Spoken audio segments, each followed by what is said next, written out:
എൻ്റെ നിർമ്മലം എന്ന് പറയുമ്പോൾ യേശുക്രിസ്തുവിനെ സ്വന്തമാകുകയാണ്.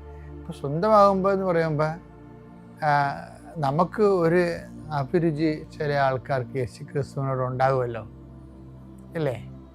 അപ്പം അവരതിനകത്ത് പേയ്മെൻറ്റ് ചെയ്യാൻ റെഡി ആയിരിക്കും.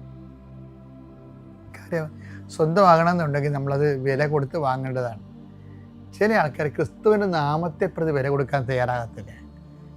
അവർക്ക് കിട്ടുന്ന പ്രൊമോഷൻ്റെ പേര് വില കൊടുക്കും, ചിലപ്പോൾ അവർക്ക് കിട്ടുന്ന നല്ല സൽപ്പേരിന് വേണ്ടി വില കൊടുക്കും. ക്രിസ്തുവിൻ്റെ നാമത്തെ പ്രതി വില കൊടുക്കാൻ ചിലർക്ക് ക്രിസ്തു അത്ര മൂല്യമൊരു വ്യക്തിയായിട്ട് അവർക്ക് തോന്നത്തില്ല. കാര്യം അതൊരു വിളിയാണ്. വിളി ഉണ്ടെങ്കിൽ മാത്രമേ അങ്ങനെ തോന്നത്തുള്ളൂ. അപ്പോൾ ക്രിസ്തുവിൻ്റെ ഒരു വിളി ഉണ്ടെങ്കിൽ നമുക്ക് തോന്നും ക്രിസ്തുവിന് വേണ്ടി വില കൊടുക്കണം. അതുകൊണ്ട് ഈശോ പറഞ്ഞു, എന്നെ അനുഗമിക്കാൻ ആഗ്രഹിക്കണമെങ്കിൽ സ്വയം പരിത്യജിക്കണം, തൻ്റെ കുരിശെടുക്കണം, കൂടെ വരണം. അപ്പം അത് പേയ്മെൻ്റ് ആണെന്നാണ് പറഞ്ഞത്. പേയ്മെൻറ്റ്